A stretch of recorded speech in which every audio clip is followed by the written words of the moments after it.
못 들어갔지만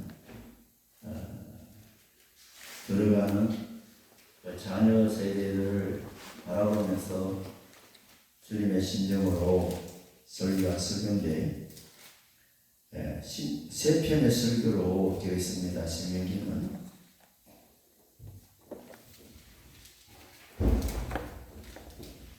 오늘은 두 번째 설교입니다. 자, 12장 죄송합니다. 12장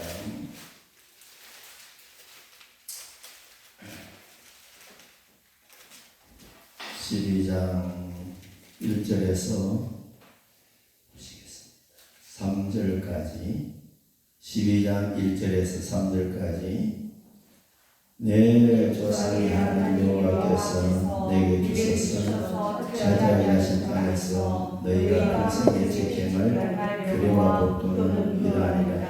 너희가 쫓아낸 민족들이 그들의 신들을 섬기는 것은 높은 산이었는지 작은 산이었는지 그런 하나님을 망론하고 모든 것을 너희가 마땅히 하며 그 재난을 보며 주상을 곁들이며 아사야산을 불사하고 그 조각한 성문을 치고 그 이름을 그곳에서 멸하라.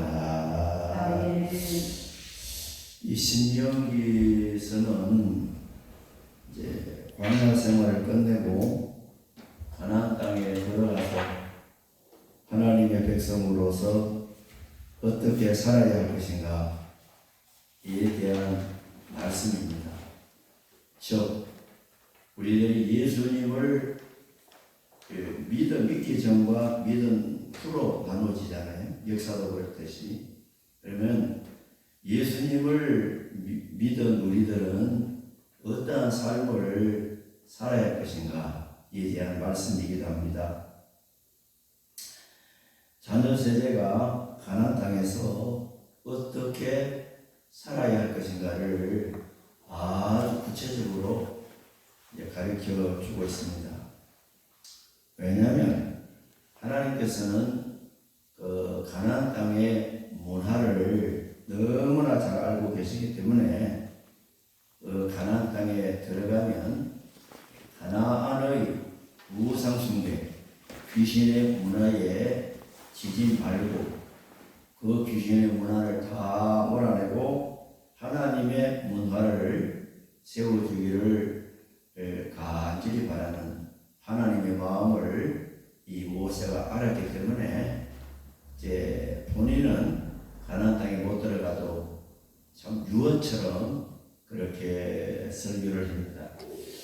뭐 하나님의 문화라 그러니까 뭐 특별하고 거창한 것으로 이게 생각하기가 쉽습니다. 그런데 특별한 것이 아닙니다.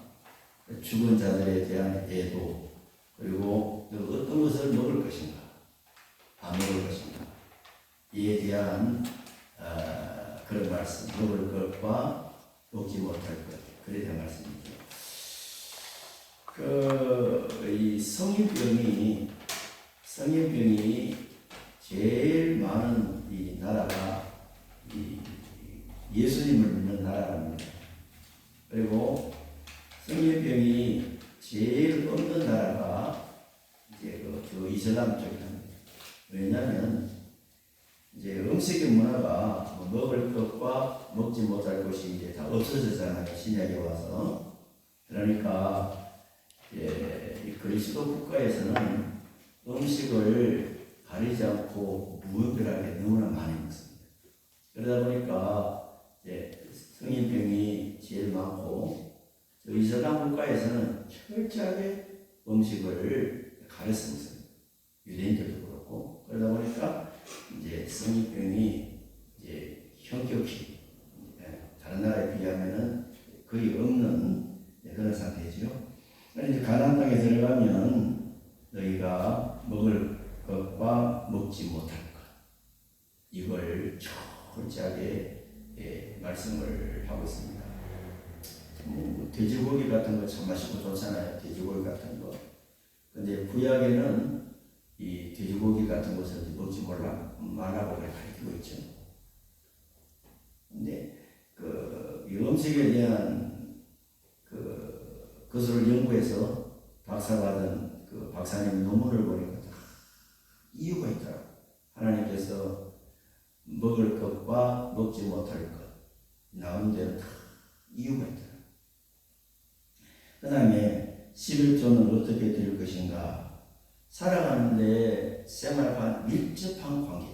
그러니까 우리가 하나님께 한다고 해서 하나님 내게 강력한 능력을 주셔서 세계를 다니면서 세계 선교하게 하시고 내가 가는 곳마다 홍해가 갈라지게 하시고 하늘문 열리게 하시고 뭐 엄청난 것을 이게 생각하기 쉬운데 하나님은 너희가 생활할 때 가나안 땅에 들어가서 생활할 때 하나님의 백성으로서의 삶은 이런 것이다. 모세를 통해서 이렇게 가르쳐 주는 것입니다. 이제 다는 다룰 수 없겠고 내년부터 이제 말씀을 기기해 보니까 그 중에 몇 가지만 한번 알아보도록 하겠습니다. 12장 1절에서 18절까지인데요. 1절에 보면 내 조상 하나님 여호와께서 내게 주셔서 차지하게 하신 땅에서 너희가 평생에 직행할 규례와 법도는 이러하니라. 너희가 쫓아낸 민족들과 그들의 신들을 섬기는 것은 높은 산이든지 작은 산이든지 푸른 나무 아래든지를 막론하고 그 모든 것을 너희가 마땅히 파멸해라. 파멸해라. 인정사정을 끝없다. 다 깨버려라.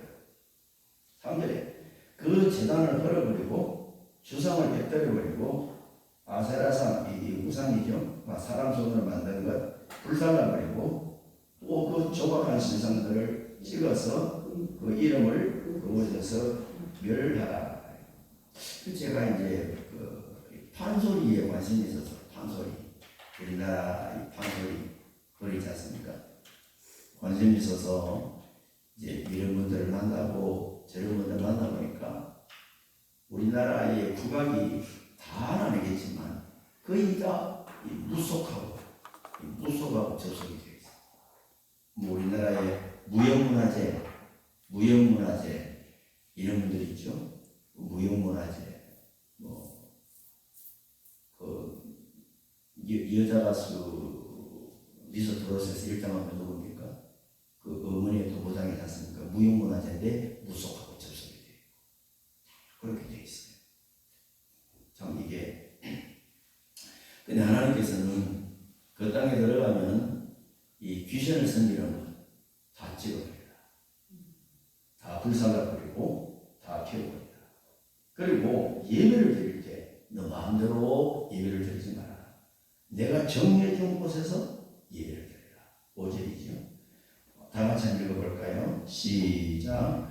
오직 너희 하나님 여호와께서 자기 이름을 두시려고 너희 모든 지파 중에서 택하신 곳이 그 계신 곳으로 찾아 나가서 11절 너희는 너희 하나님 여호와께서 자기 이름을 두시려고 택하실 그곳으로 내가 명령하는 모두가 나니 너희의 번제와 너희 희생과 너희 식물주와 너희 소의 거제와 너희가 이렇게 원하는 모든 바람과 썩은 예물을 가지고 아멘. 택하신 곳에서 예배드리라.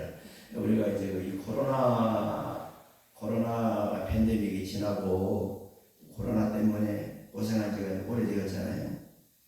올해도 문자가 오더라고. 독감하고 코로나 빨리 접종하라고. 근데 그 코로나를 거치면서 이제 그들 혼자서 다 예배를 많이 드렸잖아요. 교회가 못 모이니까. 그 젊은이들에게는 그 상당한 매력을 느끼고 지금 또 이제 교회를 가지 않고 홀로 예배를 드리는 이 독립군 교인들이 상당히 많다는 거죠. 물론 그래도 돼요. 거기도 하나님 계시니까. 근데 문제가 뭐냐? 신앙은 교회에서 해야 되는 거예요. 교회라고 하는 것은 예수님 믿고 이 하나님의 자녀된 자들이 모인 곳이 교회잖아요. 주님께서 하나님께서 너희가 그 땅에 들어가면 귀신의 문화는 인적 사정 없이 찍어버리고 다 버려라. 그리고 너희 마음대로 예배를 드리지 말고 내가 정한 곳에서 나와서 예배를 드리라. 그렇게 말씀을 하고 있습니다. 이게 여러분 굉장히 중요합니다. 앞으로 공부하면 나오겠지만, 근데 이스라엘 백성들은 이걸 못 지키는 거예요. 나중에 아직 못 지켜. 그게 하나님의 마음에 너무 그것이 아픔이 된 적도 있었죠. 그 다음 이제 15장으로 넘어가겠습니다. 15장. 면제, 모든 것을 면제해주는 면제년. 15장 1절에 보면요, 매 7년 끝에는 면제하라. 원리 지시겠네요. 예를 들면 내가 당신에게 돈을 100만 원 빌려줬는데 7년이 지나도 못 갚아. 7년째가 되면 면제해줘. 면제해줘. 내가 돈을 200억을 빌려줬다. 이제 6년이 지나고 7년이 되었는데도 돈을 못 받았다 그러면 그걸 면제해. 면제년. 그게 언제냐면 7년 끝에는 면제하라. 내용을 보면 면제의 규례는 이러합니다. 그의 이웃에게 구워진 모든 체주는 그것을 면제하고 그의 이웃에게나 그 형제에게 독촉 말지. 이는 여호와를 위하여 면제를 선포하였습니다. 7년이 되면 면제년 하나님이 선포하시기 때문에 내가 돈을 빌려줘도 받을 수가 없습니다. 면제를 해야 돼요. 이건데 예외가 있습니다. 이방인에게는 네가 독촉하려니와 네 형제에게 구워준 것은 내 손에서 면제하라. 네가 만일 네 하나님 여호와의 말씀을 듣고 내가 오늘 네게 내리는 그 명령을 다 지켜하면 네 하나님 여호와께서 네게 기업으로 주신 땅에서 네가 반드시 복을 받으리니. 그러니까 아이고 내가 한 5억을 빌려주었는데, 예를 들면요 5억을 빌려줬는데 아니 이 사람이 계속 버팅기는 거야. 가난하니까 가고 싶어도 못 가겠다고.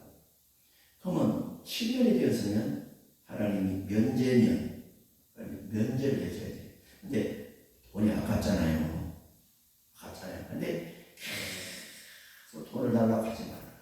이방인들에게는 그렇게 되지만은 이 형제에게는 그렇게 하지 마라. 그렇게 하면은 내가 반드시 너를 보상하겠다는 거예요. 5절 한번 다 같이 읽어볼까요? 5절, 4절, 5절 시작. 네가 만일 내 하나님 여호와의 말씀을 듣고 내가 오늘 네게 내리는 그 명령을 다 지켜하면 네 하나님 여호와께서 네게 기업으로 주신 땅에서 네가 반드시 복을 받으리니 너희 중에 가난한 자가 없으리라. 아멘. 이 살아가면서 깨닫는 것이 복은 하나님이 주셔야 된다. 하나님께서 주셔야 된다. 그러니까 이 아까울지라도, 왜냐하면 이스라엘 백성들이 430년 동안을 종살이했잖아요. 종살이. 이 종살이가 얼마나 고달프고 힘들었겠습니까? 너희가 이 종되었던 자를 하나님께서 속량하셨다. 출애굽 하셔서 자유의 기쁨을 너희가 맛보지 않느냐? 맛보지 않느냐? 근데 아직까지 이제 광야 생활을 하고 일 생활을 하면서 그 땅에 들어봤지만은 뭐 내가 이 빚준 것도 있을 것이고 또 빚을 내가 갚지 못해서 내 자식을 종으로 준 사람도 있을 것이고 그런 사람도 있을 것이란 말이죠. 그 땅에 들어가면 7년째가 될 때에 다 원이 절시냐. 너희가 종되었을 때에 그렇게 고달프고 힘들고 어려웠지 않니? 내가 약속한 땅에 들어와서도 내가 어려우면 되냐? 여기서 자유를 맛보고 하나님의 풍성한 사랑을 맛보고 그래야지. 네가 만일 내 말에 순종하면 내가 너를 복주게 합니다. 너를 복되게 합니다. 하나님께서 그렇게 말씀을 하십니다. 7절에 보니까 네 하나님 여호와께서 내게 주신 땅 어느 성읍에든지 가난한 형제가 너와 함께 거주하거든 그 가난한 형제에게 네 마음을 완악하게 하지 말고 네 손을 움켜쥐지 말고 반드시 네 손을 그에게 펴서 그에게 필요한 대로 쓸 것을 넉넉히 구워주라. 그리고 삼가 너는 마음에 악한 생각을 품지 말라. 곧 이르기를 일곱째의 면제년, 그러니까 면제해준다는 말이죠. 그 행위다. 면제년에 가까이 왔다 하고 내 궁핍한 형제를 악한 눈으로 바라보며 아무것도 주지 아니하면 그가 너희를 여호와께 호소하리니 그것이 네 죄가 되리라. 그러니까 하나님이 대신 보상해 준다는 거죠. 종살이에서는 원의 질식이라. 근데 또 예외도 있습니다. 종되었던 사람이 또 주인에게 이거 주인님 나는 주인님이 너무 좋아서 자유해봐야 나가도 힘들 텐데 주인님 집에서 같이 살고 싶습니다. 그러면 그 종의 귀에 구멍을 뚫습니다. 이렇게 구멍을 뚫고 이제 양 아들로 양 자녀로 이제 받아들이는 거죠. 종은 종이지만은 사랑이죠. 원래 주인의 자녀들과 똑같이 대우받고 밥도 먹고 그렇게 하는 예외도 있습니다. 그러니까 7년 되면은 모든 것을 원리치는 원통한 마음, 억울한 마음, 힘든 마음이 오래가지 않도록 이렇게 7년마다 그렇게 하고 50년이 되면 희년이 됩니다. 희년. 50년이 될 때는 모든 땅을 다 원리치시게. 내가 이분에게 이제 땅을 살려고 하는데 이분이 땅을 산 지가 한 30년이 됐단 말이에요. 그러면 50년이 희년이 되거든요. 그럼 희년이 몇 년 남는가에 따라서 땅값이 달라져요. 이것도 하나님 안에서는 다 공평해야 되고 행복해야 되고 그래야 되는데 억울한 사정이 있으면 안 되겠다 해서 하나님께서 면제년도 선포하시고 희년도 그렇게 선포를 하시는 것이죠. 그 다음에 16장에 가면 절기가 나오죠. 절기가 나오죠. 16장에 이제 1절에 보면 16장 1절을 다 같이 읽어보실까요? 시작. 아비브를 지켜 네 하나님 여호와께 유월절을 행하라. 이는 아비브에 네 하나님 여호와께서 밤에 너를 애굽에서 인도하여 내겠습니다. 아멘. 우리의 영적 유월은 내가 구원받을 때입니다. 그렇죠? 이 유월절 아비브를 이제 1월 14일 날 그 유월절 지키거든요. 유월절. 근데 유월절이 딱 끝나면 이제 한 주 동안 쭉 이어지는 것이 무교절. 무교절이라고 이어지는데 그때는 이 누룩 없는 빵을 먹어야 돼. 누룩 없는 빵을 먹고 이 우리를 속량하신 은혜, 애굽에서 우리를 구원하신 은혜를 항상 감사히 생각하는 것이죠. 유월절을 그렇게 지키게 됩니다. 3절 보니까 그러죠. 유교병을 그것과 함께 먹지 말고 1일 동안, 일주일 동안 그 무교병을 곧 고난의 떡을 그와 함께 먹어라. 이는 네가 애굽 땅에서 급히 나왔습니다. 이같이 행하여 네 평생 항상 내가 애굽 땅에서 나온 나를 기억할 것이니라. 6월절을 기억해야 합니다. 우리가 예수 믿는 나를 기억해야 됩니다. 근데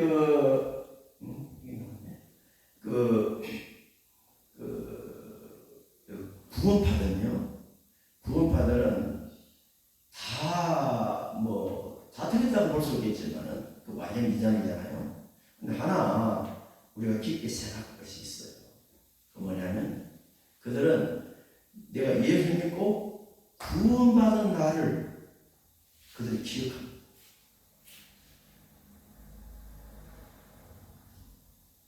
몇 년도에 내가 언제 복음을 듣고 내가 거듭났다.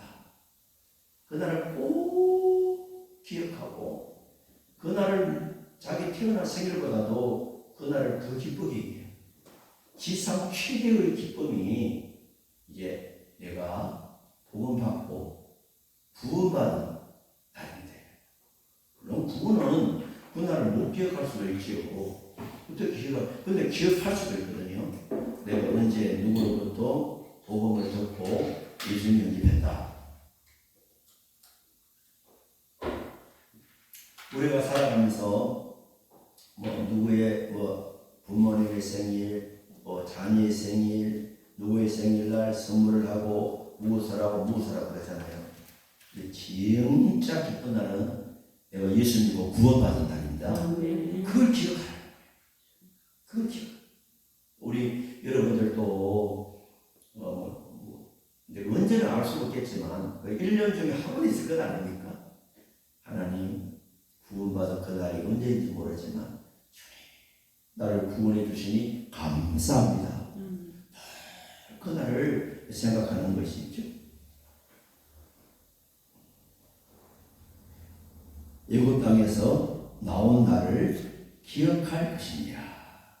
그죠? 기억하라고 하는 것입니다. 그 다음에 77절 9절부터 나오지요. 이 77절은 이제 6월절 예배를 드리고, 그 다음에 이 일주일 동안 무교절이 시작되거든요. 무교. 77이 49. 7주 지나고 그 다음 날이 바로 이 77절입니다. 신약에 와서는 77이 49, 50, 오순절이라고 하기도 하고, 오순절날 사도행전 2장에 보면 마가다락방에 성령 내렸던 날이 바로 77절이라고 하기도 합니다. 근데 우리 이 77절을 우리 이제 이 기독교에서는 그 정신을 본받자, 하나님 앞에 감사의 정신을 본받자 해서 이 맥주감사절로 하나님 앞에 희망을 드립니다.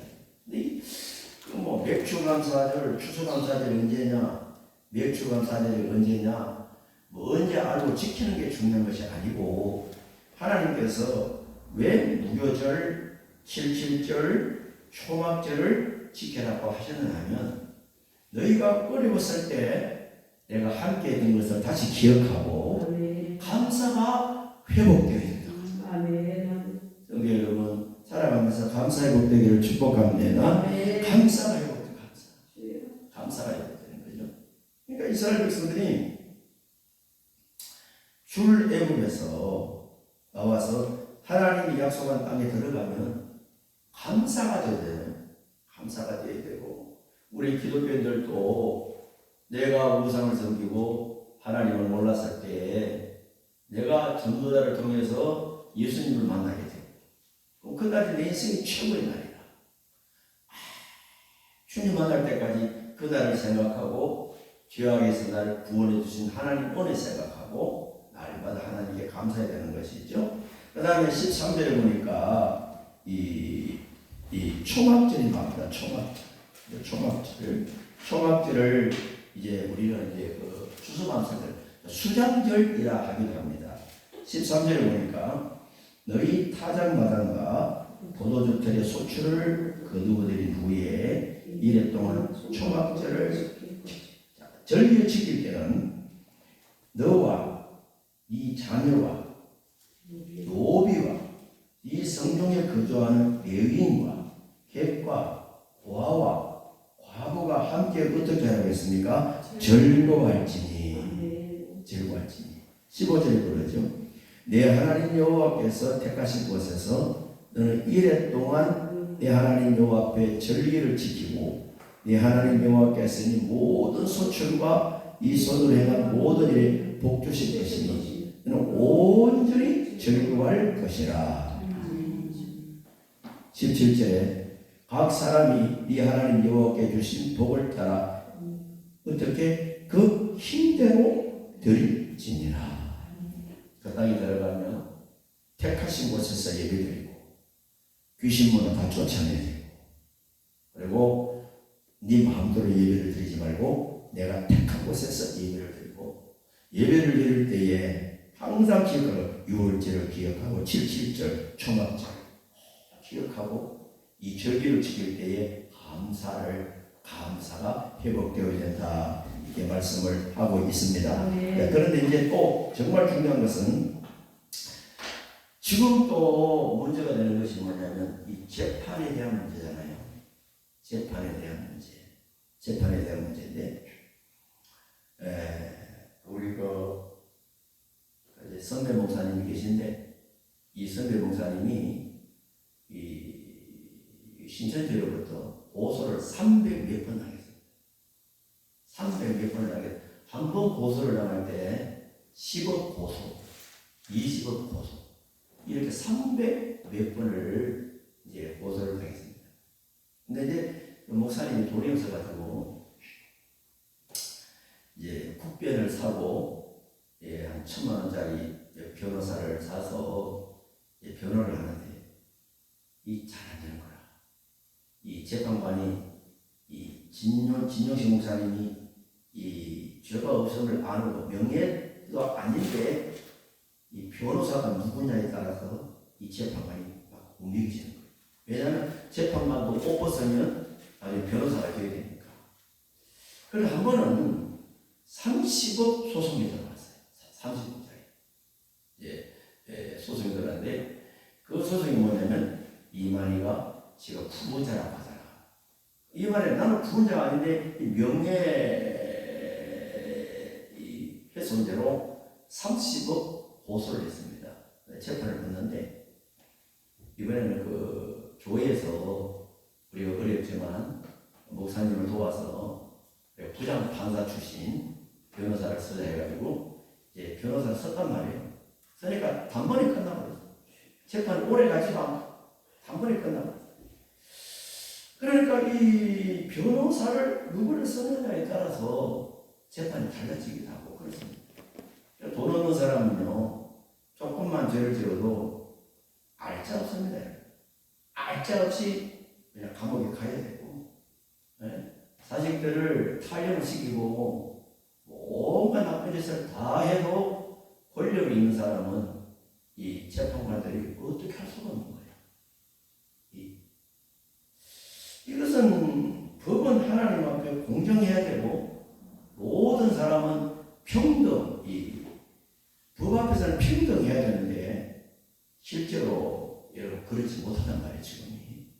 그리고 이번에 누굽니까? 오늘 기업가의 자녀분들이 어려움을 당했잖아요. 1,000공간을 만원 죄를 지었는데도 1년 조금 살다 나와버렸어. 보석도 받고. 근데 평민이 저가 여러분이 그랬다 생각해 봅시다. 알짜 없습니다.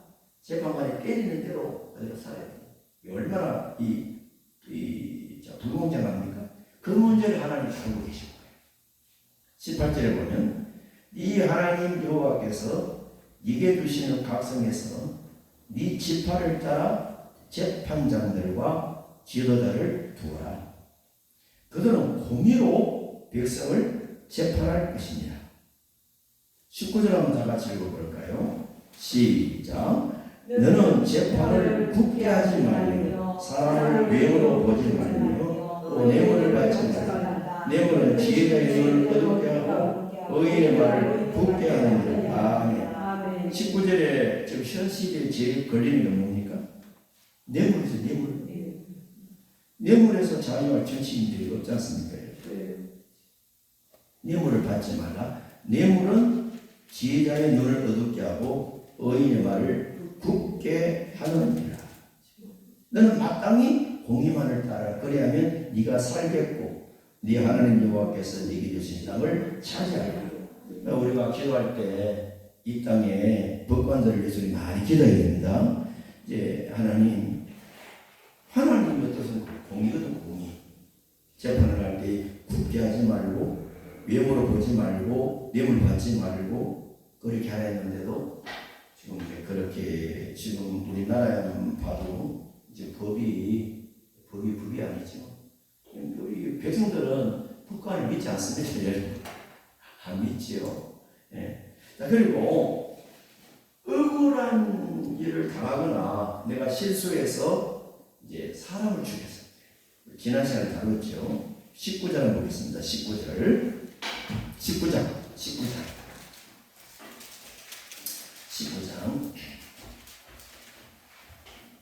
하나님이 한 사람의 생명을 얼마나 소중히 다루시는가 한번 보십시다. 그럼 1절을 읽어보겠습니다. 시작. 네 하나님 여호와께서 이 여러 민족을 멸절하시고 네 하나님 여호와께서 그 땅을 내게 주심으로 네가 그것을 받고 또 그들에서 과업을 거주할 때에 2절 네 하나님 여호와께서 내게 기업을 주신 땅 가운데서 새 성읍을 너를 위하여 구별하고 몇 성읍? 새 성읍을 구별해가지고 뭐합니까? 3절에 보니까 이제 도피성을 만드는 거예요. 대전 같으면 법동에 하나, 저기 노원동에 하나, 어디 하나, 이 도피성을 만들어가지고 내가 사람을 죽였다는 거예요. 내가 사람을 죽였을 때 그 사람은 재판을 받기 전에 빨리 일단 도피성으로 가야 돼요. 도피성으로 가 있으면 이제 이 사람이 고의로 사람을 죽였냐 아니면 실수로 사람을 죽였느냐 하나님께서 이 문제를 깊게 다루시는 거예요. 내가 사람을 죽이려고 예를 들면 내가 도끼질을 하는데 지나가는 사람이 도끼 날에 맞아갖고 죽었다든지 내가 사람을 죽이려고 죽은 것이 아닌데 죽었을 때 그것도 살인이고 또 고의로 하는 것도 살인이잖아요. 그 사람이 도피성으로 가야 되는 거예요. 도피성으로 가 있으면 이 사람이 고의 죽이냐 실수하냐 그것을 이제 하나님께서 이제 그걸 귀하게 다루라고 그렇게 말씀하시죠.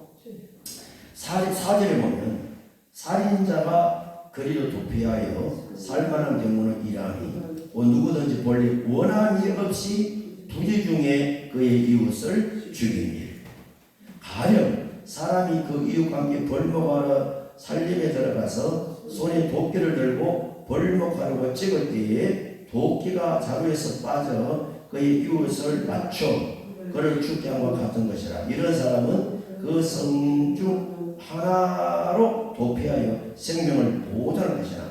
예외가 있습니다. 자, 6절 시작. 그 사람이 그에게 본래 원함이 없으나 죽이게 합당하지 아니하나 두렵건대 그 피를 보복하는 자의 마음이 복수심에 불타서 살인자를 쫓는데 그 가는 길이 멀며 그를 따라 잡을 죽일까 하노라. 그러니까 예를 들어서 이제 도끼자로 빠져서 가족이 죽었단 말이죠. 그 사람이 도망갈 거 아니에요. 그러면 가족이 와서 또 도피자를 죽일 수 있단 말이에요. 그러니까 빨리 가까운 곳에 도피성을 만들어가지고 그 사람이 이제 재판을 받을 때까지 거기서 있게 하는 것이죠.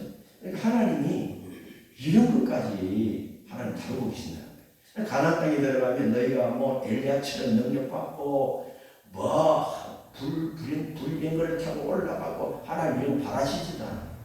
그 땅에 들어가면 너희가 하나님의 백성으로서 하나님께서 원하시는 삶을 살아야 한다. 예를 들면 이런 거죠. 저번에 말씀을 드렸습니까?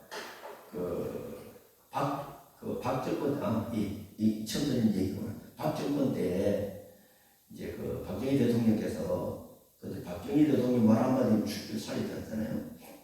어떤 분에게 어떤 명령을 내렸습니다. 명령을 내렸는데 그 중령인가 대령인가 그랬대요. 이제 대령님 중령인데 박정희 대통령이 보름의 기한을 줬다면 일주일 만에 그걸 다 완수를 했답니다. 이제 박정희 대통령이 중령을 불러서 참 수고했다고. 자네처럼 충성심에 불타는 내가 부하들 만나본 적이 없다고. 그러면 이 중령은 앞뒤 활짝 열렸잖아요. 그죠? 박정은 마음대로거든. 장관도 시킬 수 있고 다 할 수 있잖아요. 너같이 충성스러운 부하는 본 적이 없다고. 그러면서 비서관에게 내가 아끼는 술을 가져오라. 술을 가져와가지고 이제 그 중령에게 술을 따라가면서 이게 내가 제일 아끼는 술인데 한잔 하라고. 그러니까 중령이 이따가 가.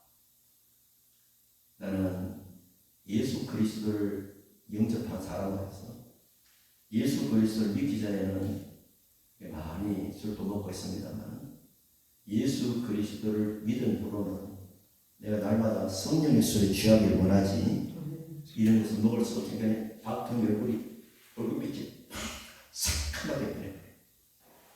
그러면서 나올 때에 이제 그 부관들이 이 중령보고 하는 말이 너는 끝났다. 아니 또 한 잔 마시면 또 장관도 될 수도 있고 밖에 활짝 열리는데 한 잔이 뭐라고 내가 너만 예수 믿냐. 그러니까 그 중령이 하는 말이 아니에요.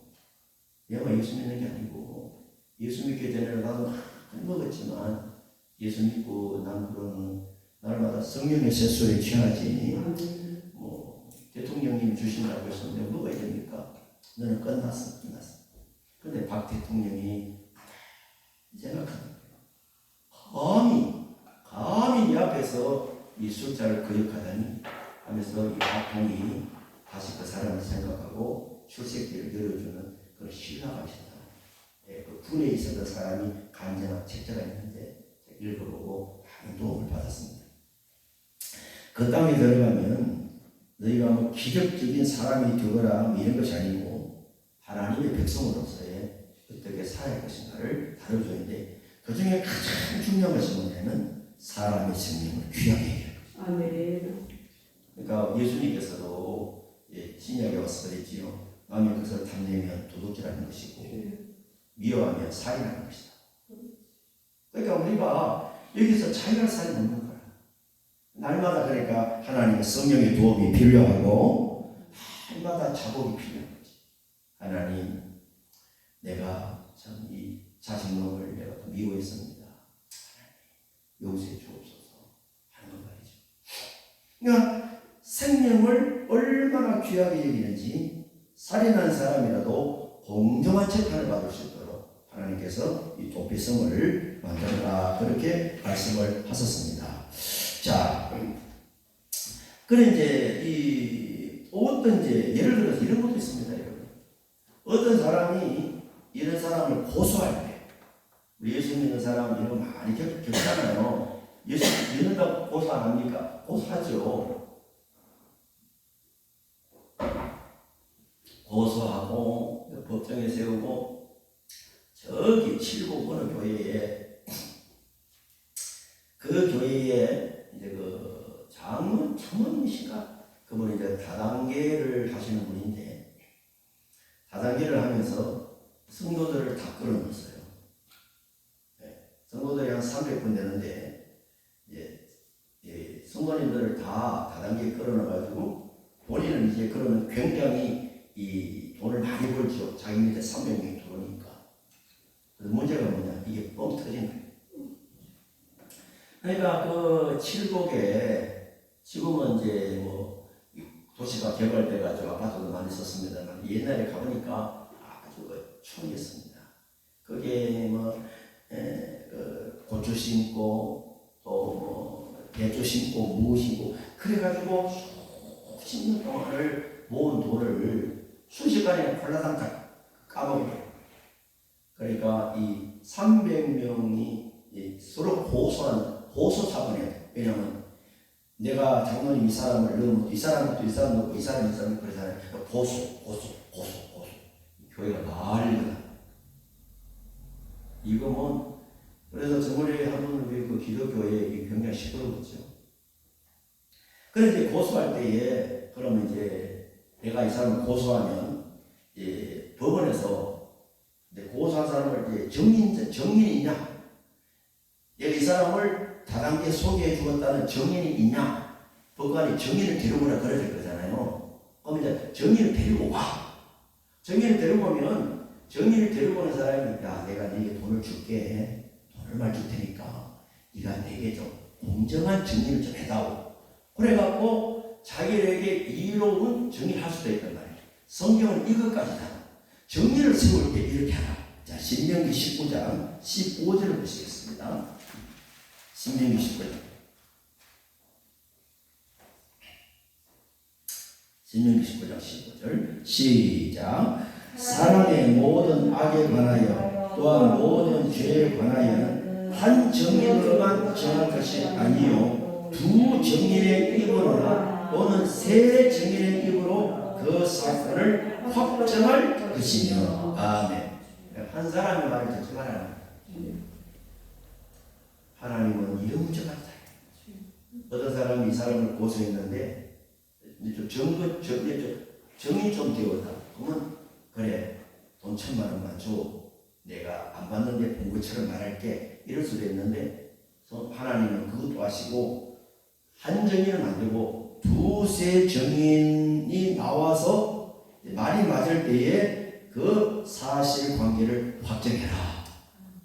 이것까지 다루고 있습니다. 그런데 우리 예수 믿는 사람들도 보지 않았는데 본 것처럼 말하고 말이 말을 낳고 말이 말을 낳고 말이 상처를 낳고 상처가 비수대에 가슴을 찌르고 이런 일들이 이런 교회 얼마나 많습니까?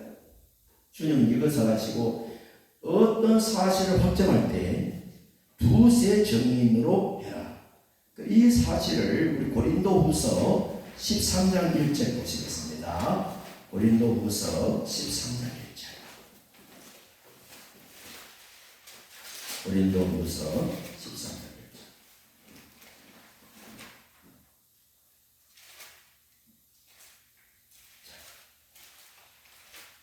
13장 1절 시작. 내가 이제 세 번째 너희에게 가리니 두세 정인의 입으로 말마다 확정하리라. 아멘. 한 사람의 말을 받아도 두세 사람의 말이 맞을 때 그 말이 맞다는 것이죠. 자, 그러면 예수님께서 이제 전도자들을 보내실 때 어떻게 보내셨을까? 자, 우리 마태복음 6장을 보겠습니다.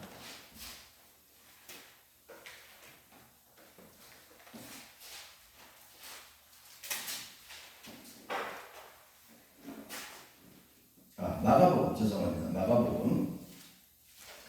마가복음 6장 예수님께서 전도를 보내실 때도 어떻게 보내셨냐면 마가복음 6장 7절 보겠습니다. 7절 시작. 12제자를 부르사 둘씩 보내시며 더러운 귀신을 제하는 권능을 주시고. 아멘. 그러니까 최고의 행복한 삶은요, 우리가 예수님의 증인이잖아요. 나 혼자 증인이 되는 것보다 나와 함께 동력할 수 있는 증인이 있으면 그 사람 복받은 사람이에요. 그죠? 마음이 맞는 사람. 내가 나가서 예수님은 나를 위해서 십자가 못 박혀주고 세상 사람들이 내 주먹이 납니다. 그러면 우리가 예수 증인 아니야. 나 예수님을 만났어. 증인하잖아요. 한 사람보다도 두세 사람, 둘씩 예수님이 보내신다고 하는 거예요. 이거는 신명기에서 나오는 거예요. 어떤 사실을 확정할 때도 한 사람의 말을 듣지 마라.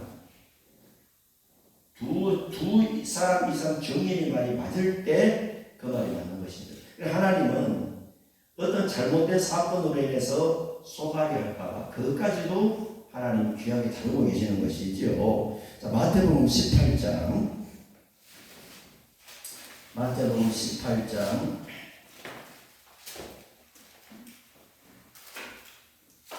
15절 18장 15절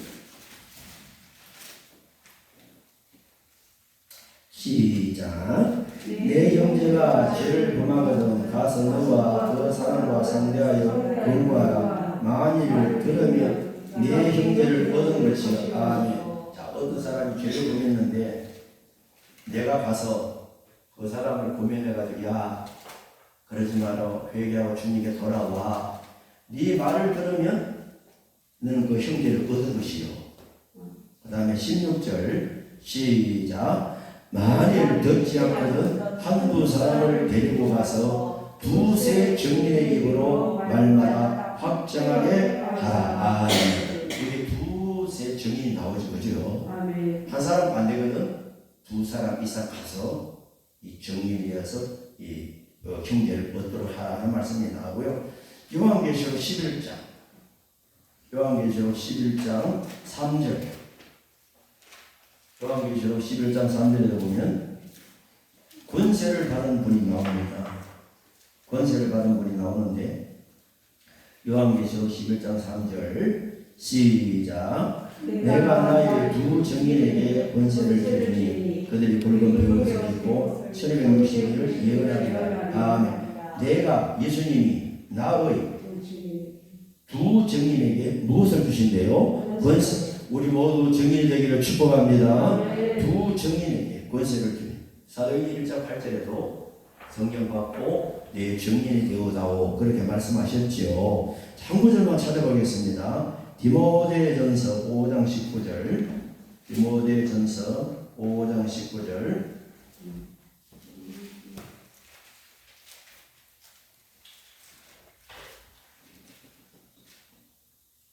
5장 19절 시작 장로에 대한 고발은 두세 증인이 없으면 받지 말 것이요. 아멘.